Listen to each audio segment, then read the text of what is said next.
Hi there, accountants. I hope all is well, and I pray that as you are viewing this video, that you're in the best of health and spirit. This video covers Chapter 6, Inventories from Corporate Financial Accounting, and this chapter comprehensively covers the topics of inventories, including the effects of inventory errors, internal controls, various inventory costing methods, the lower of cost or market, aka LCM adjustments, as well as estimating inventory. So by the end of this chapter, you should be able to describe the importance of control over inventory, describe 3 inventory cost flow assumptions and how they impact the income statement and balance sheet, determine the cost of inventory under the perpetual inventory system using the FIFO, first in, first out, LIFO, last in, first out, and weighted average cost methods, determine the cost of inventory under the periodic system using the FIFO, LIFO, and weighted average cost methods. Compare and contrast the use of the 3 inventory costing methods. Describe and illustrate the reporting of inventory in the financial statements. Describe and illustrate how the inventory turnover and the days sales and inventory are used to analyze the efficiency and effectiveness of inventory management. And lastly, to describe and illustrate the estimation of inventory using the retail and gross profit methods of inventory costing. So if you start off with the control of inventory, there's 2 primary objects of control over inventory. The first is to safeguard the inventory from theft or damage, and to report inventory in the financial statements. So one key thing that I keep in mind, or makes it easier for me to remember, the control of inventory, is you want to ensure that the controls of inventory are up to par. So the P stands for preventing theft or damage, and the AR stands for accurate reporting. So you want to prevent theft and damages, and you want to ensure that there's accurate reporting in the financial statement. So some controls for safeguarding inventory begin as soon as the inventory is ordered, right? So you want to ensure that there are certain things in place. So there's some documents that are often used for inventory control. The first is the purchase order, and this essentially authorizes the purchase of the inventory from an approved vendor. Then there's the receiving report, and this establishes an initial record of the receipt of the inventory that's received. Then we have the vendor's invoice, which confirms the units that were sent, confirms the price and the date it was delivered, the date it was ordered.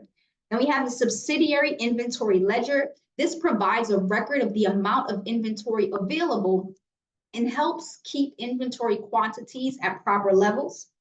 And controls for safeguarding inventory should include security measures to prevent damage and customer or employee theft. So as it relates to reporting inventory, we have what's called a physical inventory or count of inventory that should be taken near year end to make sure that the quantity of inventory reported in the financial statements, the amount that's reflected on the balance sheet, is accurate. And after the quantity of inventory on hand is determined, the cost of the inventory is assigned for reporting in the financial statements. So most companies, they assign costs to inventory using one of 3 inventory cost flow assumptions. And in the event, let's just say a physical count is not possible, or maybe the inventory records are not available, then they use an estimate, as we'll learn later in the slides. So an accounting issue arises when, there's identical units of merchandise that are acquired at different unit costs during a period. So in such case, when an item is sold, it's necessary to determine the cost using a cost flow assumption and related inventory costing method. So as we see here in this first exhibit, there's 3 common cost flow assumptions and related inventory costing methods. We have FIFO, which is first in, first out. And this is essentially stating that the cost flow is in the order in which the costs were incurred. So think of it like a grocery store. With grocery stores, those items are essentially sold first because they are set to expire first. So first in, first out. As we see here in this example, the goods that came in first are the goods that are leaving. Next, we have inventory costing method of LIFO. And this is where the cost is in the reverse order. So here we see the goods that were purchased are the goods that are leaving first. And lastly, we have the weighted average cost method. And this is where there's an average of the cost. And when we are thinking about this option, think of it like going out for a birthday party dinner, right? You go out for a dinner with a large group of people, and let's just say the bill comes up to $100 and there's 4 persons. Each person will need to pay $25. So you would essentially divide the total cost by the number of persons. In this case, the total cost of the inventory divided by the total number of units that are available. So we have this example. It says, assume that 3 identical units of merchandise are purchased during May as follows. So May 10th, we have a purchase for a unit that costs $9. May 18th, we have a purchase for another unit that costs $13. And May 24th, we have another purchase for a unit that costs $14. So we add the unit from May 10th, May 18th, and May 24th. The total cost is $36. There's 3 units in total. So our weighted average would be the cost, $36 divided by 3 units. So the average cost per unit is $12. So it states, assume that 1 unit is sold on May 30th for $20. Depending upon which unit was sold, the gross profit varies from $11 to $6 and is computed as follows. So the sale amount remains consistent. We sold it for $20. Now, the key thing, however, is that the cost of goods sold is going to vary based on the cost flow assumption that is used. So the May 10th unit costs $9. So it will simply be 20 minus 9. Our gross profit would be $11. And since we sold the unit from May 10th, we still have the unit from May 18th and May 24th remaining. So therefore, the $27 comprises of the May 18th and the May 24th unit that is left behind. So the cost of goods sold of $9 would be reported on our income statement to determine the gross profit for the company. And the ending inventory of $27 would be reported on the balance sheet. So now the second scenario would be if we, sold the May 18th unit. So the cost of goods sold for the unit purchased on May 18th is $30. The sales amount again remains the same. So 20 minus 13, the gross profit in this scenario would be $7. And this $13 would be reported on our income statement. And then our ending inventory, which is reported on the balance sheet, would be the unit from May 10th, which we still have, and the unit from May 24th, which we still have. So our $23 would be reporting on our balance sheet. And then lastly, if we sold the unit from May 24th, that item costs $14. So therefore our gross profit would be $6 reported on the income statement. And our ending inventory would consist of the unit from May 10th and the unit from May 18th, and the total $22 of ending inventory would be reported on the balance sheet. So as we see, depending on which cost flow assumption is used, it has an impact on the cost of goods sold reported on the income statement, as well as the ending inventory that is reported on the balance sheet. There's also what's called a specific identification cost flow method. And this is when there's a unit that's sold and it's identified with a specific purchase. So the specific identification method is not, usually practical unless each inventory unit can be separately identified. So for example, an automobile dealer, they might use this specific identification method because each automobile has a unique serial number, which is called the VIN number. So we can easily distinguish between the cars because there's a VIN number. But most businesses, they can't easily identify units separately. So therefore, they use one of three inventory cost flow methods. So as we pointed out, under first in, first out inventory cost flow method, the first units purchased are assumed to be sold, and the inventory is made up of the most recent purchases. Under the last in, first out inventory cost flow method, the last units purchased are assumed to be sold, and the ending inventory is made up of the first purchases. Under the weighted average inventory cost flow method, sometimes called the average cost flow method, the cost of the units sold and an ending inventory is a weighted average of the purchase costs. So the purchase costs are weighted by the quantities purchased at each cost, thus the term weighted average, and is pointed out with the weighted average cost flow method, we think of it as going out with a group of people, you get the bill and everyone splits it evenly. So this is an example, scaling back to the example that we just saw. Again, the cost of goods sold is reported on the income statement to determine the gross profit. And then the ending inventory is reported on the balance sheet. And depending on which method is chosen, obviously there will be a different end result. So the FIFO, LIFO, and weighted average cost methods are illustrated under a perpetual inventory system. So when we think of perpetual essentially means that there is a continuous updating of the inventory. So for purposes of the illustration, we have the following data for item 127B. So January 1st, there was beginning inventory of 1,000 units at a cost of $20. On January 4th, we sold a unit at $30 per unit. 700 units were sold. January 10th, we purchased 500 units at $22.40. January 22nd, we sold 360 units at $30 per unit.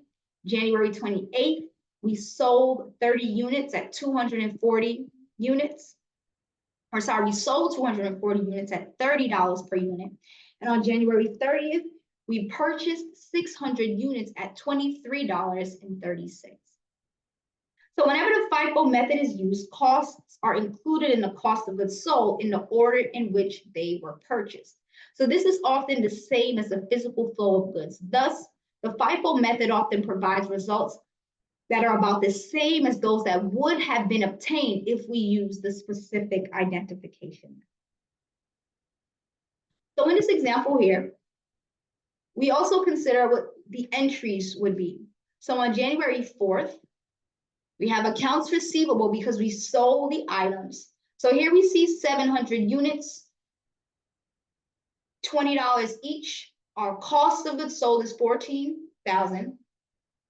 And we sold 300 units, we have 300 units left at $20 because again, we started off with 1,000 units. We sold 700, which means we have 300 units that are remaining. Next, on January 10th, we purchased 500 units at $22.40 per unit for a total cost of $11,200. So we report the entry with a debit to inventory and a credit to accounts payable. On the 22nd, we sold 360 units, but again, we're using first in, first out. So from our first batch, we had 300 units remaining. And then from the second batch, there was 500 units. So we sold 360 units in total. So therefore, 300 units came from the first batch where there was a $20 cost for each item. And then 60 units came from the second batch where there was a cost of $22.40. So therefore, the total for our cost of goods sold is $7,344. So anytime we have a sale, if the client pays us right away, then we would debit cash. But in these cases, the clients purchase the items on account. So we debit accounts receivable. We sold each unit for $30. And then from there, we are essentially waiting to receive the items or receive the cash rather. So we debit the cash if we received it right away. And if not, which is the same in this case, we debit accounts receivable. We're expecting to receive the money and we credit the sales account. So this is essentially the same for all of the entries, but the key thing is that we want to keep in mind the cost flow assumption. So we see here, we start off with 1,000 units. We sold 700, which means we have 300 left. On January 10th, we start off with 300 units, and then we also purchased 500. On the 22nd, we sold 360 units. 300 units were sold from that remaining first batch. 60 units were sold from the second batch. So now at the end of the day, on the 22nd, we have 440 units left. On the 28th, we sold 240 units, which leaves us with 200. So we carry forward the 200 units left from January 28th, and then we purchased an additional 600 units.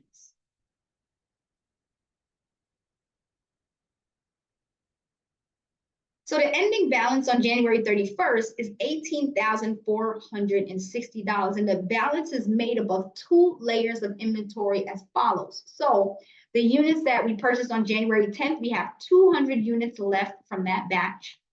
And then from January 30th, there's 600 units from that batch. So in total, we have 800 units, but as we can see, the unit cost for each is different. So we multiply the quantity by the unit cost to get the total cost, and then we add the 2 to determine the ending balance for the inventory. Under the last in, first out method, when the LIFO method is used, the cost of the units sold is the cost of the most recent purchases. The LIFO method was originally used in rare cases where units sold were taken from the most recently purchased units. And for tax purposes, LIFO is most commonly used, even when it does not represent the physical flow of units. Simply stated is because the cost of the items that we recently purchased are more expensive. Therefore, our cost of goods sold is higher. Our gross profit is less. So therefore, our net income would be lower, resulting in less taxes due. And when LIFO is used, the subsidiary inventory ledger is sometimes maintained in units only. The units are converted to dollars when the financial statements are prepared at the end of the period. So if we were using LIFO in this example, we see we start off again with 1,000 units. We sold 700. So we have 300 units that translates to January 10th. Then we also purchased 500 units. So we see here we have a total of 800 units. Then we sold 360 units on the 22nd. The 360 units come from our last batch of 500. So on the 22nd, we see we still have 300 units. And then we also now have 140, 500 less than 360 units of 140.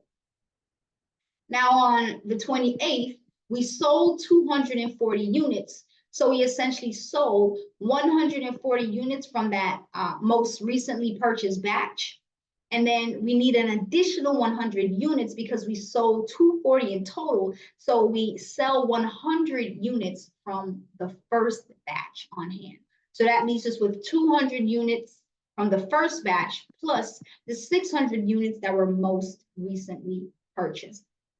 So in this example, we see that, there's a distinction. The ending balance on January 31st is $17,980.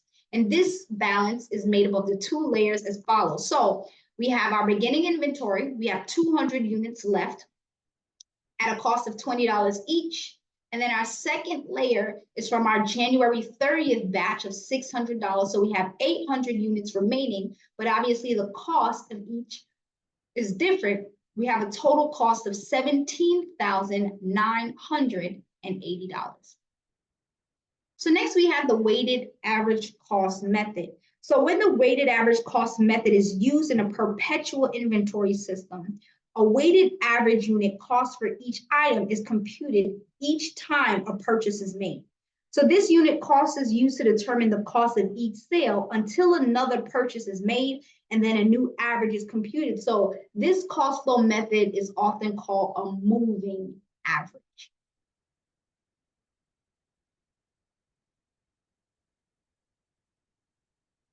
So here in this example, we purchased 1,000 units, or we had 1,000 units beginning on hand. And then from there, we essentially need to determine the cost of each item. Again, and this is when we are using the weighted average costing method. So here we see it's 1,000 units, we sold 700. And then on January 10th, we have the purchase of 500 for a unit cost of $22.40, 11,200.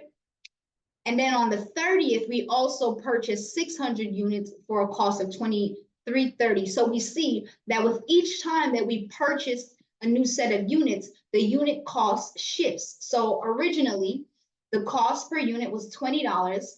On January 10th, we purchased 500 units for $22.40. So we add the 20 plus $22.40. And the first thing that we would do is we see 14,000 plus 11,200. We would add the 2, and then we would divide it by 1,200 units that we have, the 700 plus 500. So 14,000 plus 11,200 divided by 1,200 gives us an average cost of $21.50. And then on the 30th, we essentially do the same thing, depending upon the number of units that remain.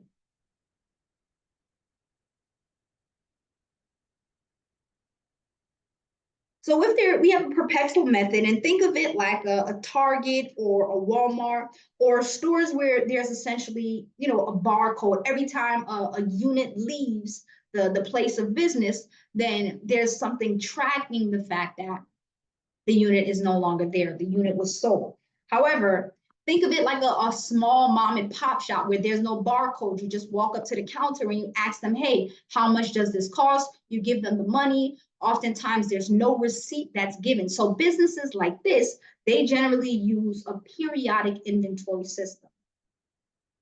So when a periodic inventory system is used, only revenue is recorded each time a sale is made. So we saw that under the perpetual method, every time we had a sale, we recorded the sale, and then we also recorded the cost of goods sold. But under the periodic method, only the revenue is recorded.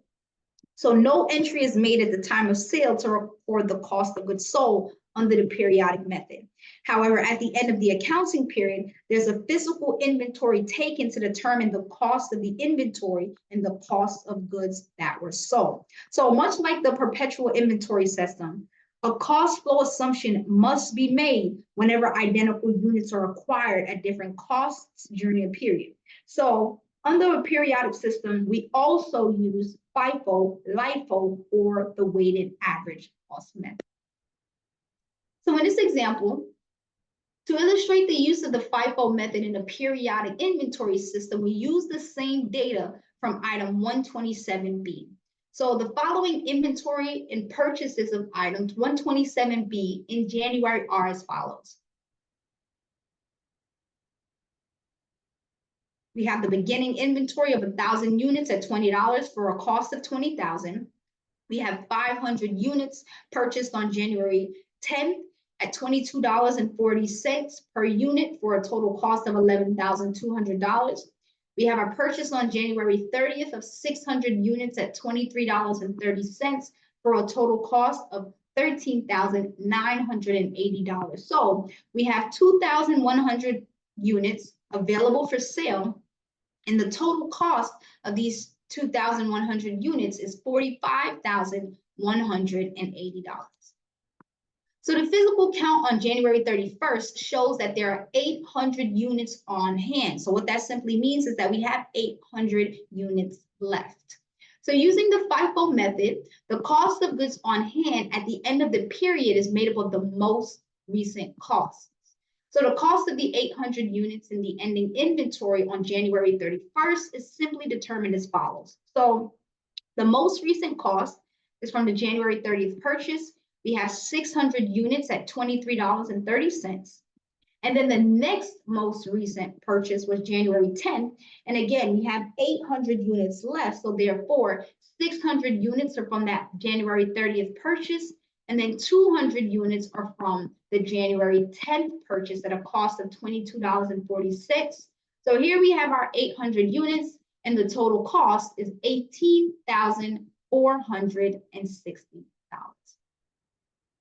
So deducting the cost of the January 31st inventory is $18,460 from the cost of goods available for sale. And from there, we compute our cost of goods sold. So the formula is as follows. We start off with our beginning inventory. We add our purchases.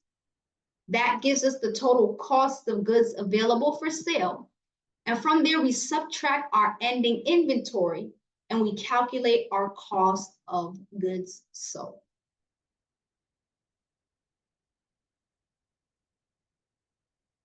And this is essentially a depiction of the first in, first out flow of costs with the periodic inventory. So we have these three batches: beginning inventory, units purchased January 10th, units purchased January 30th, and we have the costs that are available to be sold. And then we have the cost of the goods sold. And then from there, we have our inventory that remains. Next, we have the periodic inventory system using last in, first out. So when the LIFO method is used, the cost of goods on hand at the end of period is made up of the earliest costs. So based on the same data for item 127B, as in the FIFO example, the cost of the 800 units in ending inventory on January 31st is $16,000. And this consists of 800 units from the beginning inventory cost at $20 per unit. So in the beginning inventory, we had 1,000 units. Hence, if we're using the LIFO cost flow assumption, all 800 units is from our beginning inventory at a cost of $20 per unit. So deducting the cost of the January 31st inventory of $16,000 from the cost of goods available for sale yields the following cost of goods sold. So we start off with our beginning inventory, which is $20,000. We add our purchases.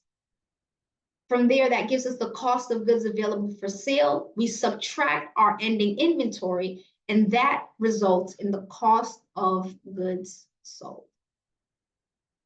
And here we have another depiction. Again, our beginning inventory and our purchases, the total cost of goods that are available for sale. We have our cost of goods sold, and then we have our ending inventory. So think of it as batches. When we are using FIFO, before we can sell anything from our January 10th purchase, we first need to sell all 1,000 units from January 1st, etc. And when we are using LIFO, the reverse, before we can sell any units from our January 10th batch, we first need to sell all 600 units from the most recently purchased batch. Now this brings us to the weighted average cost method.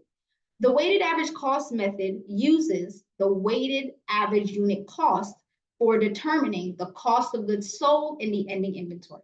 So if purchases are relatively uniform, they're the same during a period, then the weighted average cost provides results that are similar to the physical flow of the goods. The weighted average cost is determined as follows. So we have a formula. In our numerator, we have the total cost of units available for sale. And in our denominator, we have the units that are available for sale. So to illustrate, the data for item 127B are as follows. Weighted average unit cost. In this case, the numerator, the total cost of units available for sale is $45,180. Our denominator, the units available for sale, is 2,100 units. So therefore, when we round it, the cost per unit is $21.51. So therefore, based on this information, we know that there are 800 units left. We have a weighted average cost of $21.51. So therefore, 800 multiplied by the cost per unit, that gives us ending inventory of $17,208. So we refer back to the formula. We start off with our beginning inventory. We add our purchases, which gives us our cost of goods available for sale in January. We subtract the ending inventory, and that gives us our cost of goods sold. Again, here's just another depiction With the cost of goods sold, it's fairly straightforward. We know that there were 800 units that were remaining on hand. So 800 units at $21.51. We start off with the cost of goods that are available for sale minus our ending inventory, and that gives us our cost of goods sold. So it's important to be able to compare the inventory costing methods. So we know that there's a different cost flow assumed for LIFO, FIFO, and weighted average cost. So as a result, the three methods, they yield different amounts for our cost of goods sold, which is reflected on our income statement, our gross profit, which is reflected on the income statement, as well as the net income, which is reflected on the income statement. And lastly, our ending inventory, which is reflected on the balance sheet. So in this example, it shows using a perpetual inventory system illustration with the sales of 1,300 units at $30. The following differences among partial income statements are apparent. So if we were to use first in, first out, the cost of goods sold of $26,720 yields gross profit of $12,280. And the inventory reported on the balance sheet is $18,460. If we use the weighted average cost, our sales of $39,000 and cost of goods sold of $26,900 yields gross profit of $12,100. Therefore, the ending inventory of $18,280 is reported on the inventory. And if we use last in, first out, sales remains the same at $39,000. Cost of goods sold of $27,200 yields gross profit of $11,800. And the inventory on our balance sheet is $17,980. So we see that the preceding differences show the effect of increasing cost prices. If the prices remain the same, then all three methods would yield the same result. However, as we know, costs, they change, right? Costs, they either increase or they decrease. Hence, there's an impact for businesses that have inventory. So there's some different effects that essentially take place depending on which method is used. So whenever the prices are increasing, the cost of goods sold would be highest if we use LIFO, and it would be the lowest if we use FIFO. Gross profit obviously would have the inverse effect. Gross profit would be the highest if we use FIFO. It would be the lowest if we use LIFO. And if the increasing costs would have an impact on net income, it would be the highest if we use FIFO and the lowest if we use LIFO, right? So it ultimately depends on what is happening. But again, there is an effect that takes place when prices are increasing or decreasing depending on which cost flow assumption is used. So cost is essentially the primary basis for valuing and reporting inventories in the financial statements. But inventory can be valued at other than cost based on the following cases. So in the event that we need to replace items in inventory is below the recorded cost, or if the inventory can't be sold at normal prices due to imperfections, style changes, maybe there's spoilage, damage, maybe it's obsolete or other causes. So to account for this, we have what's called the market or lower of cost or market. So whenever the market value is lower than the purchase cost, there's what's called LCM, the lower of cost or market method, and it's used to value inventory. So market, as used in the lower of cost or market method, it's essentially the net realizable value of inventory. And the net realizable value is determined as follows. It's the estimated selling price minus the direct costs of disposal. So the direct cost of disposal includes selling expenses such as special advertising or sales commission. So we have an illustration here. Let's say we have damaged inventory. The original cost is $1,000. The estimated selling price is $800. And the estimated selling expenses is $150. So if we apply the lower of cost or method, the LCM, the market value of the inventory is $650. $800, which represents the selling price, minus the estimated selling expense. So we estimate that the net realizable value is $650. So in such case, even though we paid $1,000, the inventory would be valued at $650, which is the lower of its cost, $1,000, and its market value, aka the net realizable value, of $650. So the lower of cost or market method can be implied in one of three ways. The cost, market price, and any declines could be determined for the following. So each item in the inventory, each major class or category of inventory, or the total inventory as a whole. The amount of any price decline is generally included in the cost of goods sold. So this in turn reduces gross profit and net income in the period in which there's a decline in price. The matching of price declines to the period in which they occur, and that is the primary advantage of using the lower of cost or market method. So we have this example and says, assume the following data for 400 identical units of item A in inventory on December 31st. So the cost per unit is $10.25, and the market value, aka the net realizable value per unit, is $9.50. So here in this example, if we apply it individually by item, the second would be if we applied it by class. And then the last would essentially be if we applied it in total. So we would essentially compare the $10.25 to $9.50, $22.50 to $24.10, $8 versus $7.75. So that's if you apply it based on the individual item versus us comparing it based on class. So we would look at the total for the Echo and the Foxtrot, and we would take the higher or the lower rather between the cost of the market. We would do the same for the second class, the Sierra and the Tango, and we would take the lower of the cost of the market, and then we would determine the inventory from there.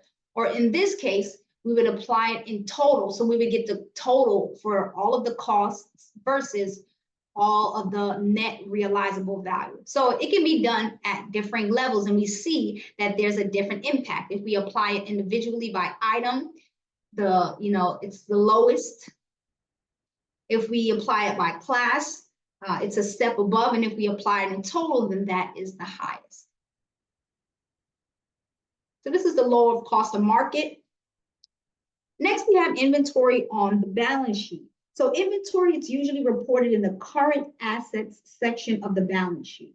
So in addition to this amount, there's additional things that need to be reported on the balance sheet or in the accompanying notes. So the company needs to disclose the method of determining the cost of the inventory, whether they use FIFO, LIFO, or weighted average. And then they also need to disclose the method of valuing the inventory, the cost or the lower of cost or market. So we have a presentation inventory for Best Buy company within the current assets section of the balance sheet, and the accompanying notes is as follows. So here we see merchandise inventories and the balance sheet under the current assets section. And then the notes, it states merchandise inventories are recorded at the lower of cost or net realizable market value. And the weighted average cost method is used to determine the cost of inventory. So as we know, we're dealing with numbers, dealing with humans, systems, there's errors that take place. So any errors in inventory will affect the balance sheet and income statement. Some reasons that inventory errors may occur include the following. Physical inventory on hand was miscounted. Costs were incorrectly assigned to inventory using an inventory costing method such as FIFO, LIFO, or weighted average that was incorrectly applied. Inventory in transit was incorrectly included or excluded from inventory, depending on whether or not it was freight on board or if it was freight shipping or destination. That obviously has an impact on whether or not it is going to be included in inventory. And lastly, we have consigned inventory was incorrectly included or excluded from inventory. So inventory errors often arise when conducting the end of year physical inventory. So for example, merchandise that was ordered FOB shipping point may be in transit at the end of the year and thus not counted as part of the physical inventory.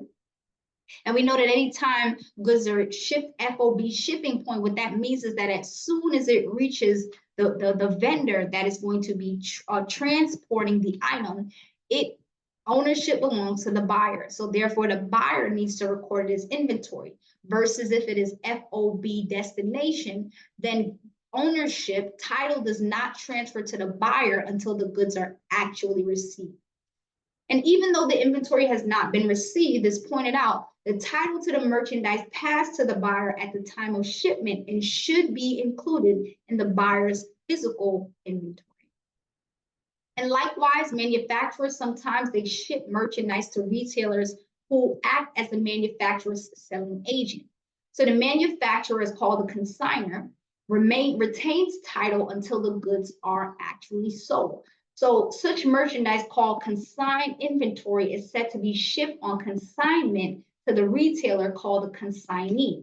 So any unsold merchandise at year end is a part of the manufacturer's inventory, even though the merchandise is in the hands of the retailer, the consignee. So here we just have some examples of some impacts of the effects of inventory errors. So if ending inventory is overstated in the current period, then it has an impact on our cost of goods sold. Our ending inventory is overstated, therefore our cost of goods sold is understated. It has an impact on the gross profit, net income. And then there's also an impact on our ending inventory, current assets, total assets, retained earnings, because our cost of goods sold is an expense and it has a decreasing effect to our retained earnings. So therefore, it also has an impact on our total stockholders' equity, our liabilities, and stockholders' equity as well. And in the event that the ending inventory is understated, then that has an impact on our cost of goods sold. It's now overstated. Gross profit and net income is understated, and then our balance sheet is also understated. Our inventory, current assets, total assets, retained earnings, stockholders' equity, total liabilities, and stockholders' equity is also impacted. So here in this example, we just have some, numbers to the examples. But again, the key thing is that anytime there's errors on the inventory, both income statement and balance sheet is going to be impacted, as well as our statement of stockholders' equity, because our net income or net loss impacts the final numbers represented on our balance sheet. So as it relates to decision making, our inventory does have an impact on the decision making. So a merchandising business, one of the key things is that they need to ensure they have enough inventory on hand to meet their customer needs. So there's two measures that assist in analyzing inventory management. The first is inventory turnover. The second is days in sales in inventory. So inventory turnover measures the relationship between the cost of goods sold and the amount of inventory carried during a period. And it essentially measures the number of times inventory is turned into sold goods during the year, and is computed as follows. So it's the cost of goods sold divided by the average inventory. So to illustrate, we'll use Best Buy in order to determine the inventory turnover. So we have the cost of goods sold for years 1, 2, and 3. We have the inventories for the beginning of the year and the ending of the year. So in order for us to determine the average inventory, we simply add the beginning and ending of the year inventory, and we divide it by 2. And from there, our cost of goods sold is our numerator, the average inventory is our denominator, and from there, we get the inventory turnover ratio. So generally, The larger the inventory turnover, the more efficient and effective the company is in managing inventory. And in this example, as we see, the preceding, or the turnover rather, increased from 6.0 to 6.2 during year 2. So therefore, Best Buy's inventory management, as we can see, it improved during year 2, but between years 2 and 3, the inventory turnover declined slightly from 6.4 to 6.2. All right, so as we just pointed out, when the larger the inventory turnover, the more efficient and effective the company is in managing their inventory. Then we have the days sales and inventory, and this measures the length of time it takes to acquire, sell, and replace inventory, and it's computed as follows. The average inventory, as we know, which is the beginning plus the ending inventory divided by 2, divided by the average daily cost of goods sold. So the average daily cost of goods sold is determined by dividing the cost of goods sold by $365. So based on the information, the days sales and inventory for Best Buy is computed as follows. So as mentioned, the first step is us dividing our cost of goods sold by 365 days. So we've calculated it for years 1, year 2, and year 3. And then from there, we calculate our average inventory by adding our beginning plus ending inventory divided by 2. And from there, we divide the average daily cost of goods sold by, or our average inventory rather, by the average daily cost of goods sold. So for year 1, 60.4 days, year 2, 57.0 days, and year 3, 58.9 days. So generally, the lower the days sales and inventory, the more efficient and effective the company is in managing its inventory. So as we can see in this example, the days sales and inventory decreased from 60.4 days in year 1 to 58.9 days in year 3. So thus, based on this information, Best Buy's inventory management improved. And this is consistent with the increase in inventory turnover that took place during the year. So as with most financial ratios, there's differences that exist among industries, right? So Kroger was a grocery store versus Best Buy, where they sell retail items, electronics, and things of that nature. So because food is perishable, it'll sell more rapidly than Best Buy, where there's consumer electronics. So thus, Kroger's inventory management should be significantly more efficient than Best Buy's. So for a recent year, this is confirmed as follows. Best Buy is 6.2 inventory turnover. Kroger is 14.2.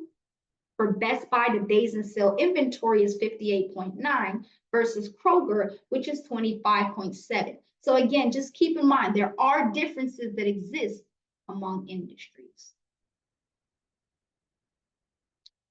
So as pointed out, a business may need to estimate the amount of inventory for the following reasons.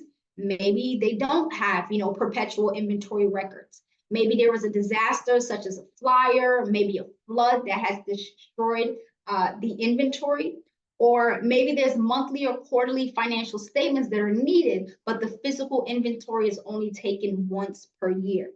So because of this, we have some estimated inventory costs. The first method is the retail inventory method of estimating inventory costs, and this requires costs and retail prices to be maintained for the merchandise that's available for sale. So a ratio of cost to retail prices then used to convert the ending data to retail to estimate the ending inventory cost. So the retail inventory method is applied as follows. Step 1, we determine the total merchandise available for sale at cost in retail. Step 2, we determine the ratio of the cost to retail of the merchandise that's available for sale. Step 3, we determine the ending inventory at retail by deducting the sales from the merchandise available for sale at retail. And step 4, we estimate the ending inventory cost by multiplying the ending inventory at retail by the cost to the retail ratio. All right, so I know that was a lot of verbiage, but we'll go through it, and then we have the calculation here. We start off with the inventory. Consider the purchases. That gives us step 1, the merchandise available for sale. For step 2, we consider the ratio of cost to the retail price. So we have the 62,000 compared to the retail cost of 100,000. From there, we determine the inventory as of January 31st. And step 4, based on the estimated cost of 62%. So it will be deemed as 18,600. So whenever we estimate the cost to retail ratio, the mix of items in the ending inventory is basically assumed to be the same as the merchandise that's available for sale. But in the event that the ending inventory is made up of different classes of merchandise, then the cost to retail ratios can be developed for a different class of inventory. So one of the benefits of using the retail method is that it provides inventory figures for preparing monthly financial statements. So department stores and retailers, they often determine the gross profit and operating income each month, but they probably only take physical inventory maybe once, maybe twice a year. So using the retail method, it allows management to monitor their operations more closely. In the retail method, it might also be used as an aid in taking physical inventory. So in the event that items are counted and recorded at their retail, their selling price instead of their costs, the physical inventory at retail is then converted to the cost by using the cost ratio method. All right. In addition, we have the gross profit method. So under the gross profit method, it uses the estimated gross profit for the selling period to estimate the inventory at the end of the period. The gross profit is estimated from the preceding year, adjusted for any current period changes in the cost as well as the sales price. So there's 4 steps, much like with the retail method, detailed as follows. Step 1, we determine the merchandise available for sale at cost. Step 2, we determine the estimated gross profit by multiplying the sales by the gross profit percentage, assumed to be 30% in this illustration. It'll vary, obviously, within the industry. Step 3, we determine the estimated cost of goods sold by deducting the estimated gross profit from the sales. And step 4, we estimate the ending inventory cost by deducting the estimated cost of goods sold from the merchandise available for sale. So here we start off with inventory, the purchases, and then we have the merchandise available for sale, which is step 1. Then from there, we consider the sales for January. Step 2, we estimate the gross profit. Step 3, we determine what the estimated cost of goods sold would be. And from there, we get the estimated inventory as of January 31st. So this gross profit method, it's useful for estimating inventories for monthly or quarterly financial statements. And it's also useful to estimate the cost of inventories that may have been destroyed by fire or any other disaster. So that brings us to the end of the PowerPoint lecture for Chapter 6, Inventories. And now that this lesson has ended, you should have learned to describe the importance of control over inventory, describe 3 inventory cost flow assumptions and how they impact the income statement and the balance sheet. You should be able to determine the cost of inventory under the perpetual inventory system using FIFO, LIFO, and weighted average cost methods. Determine the cost of inventory using the periodic inventory system using FIFO, LIFO, and weighted average cost methods. Compare and contrast the use of the 3 inventory costing methods. Describe and illustrate the reporting of inventory in the financial statements. Describe and illustrate how the inventory turnover and days sales and inventory are used to analyze the efficiency and effectiveness of inventory management. And lastly, describe and illustrate the estimation of inventory using the retail and gross profit methods of inventory costing.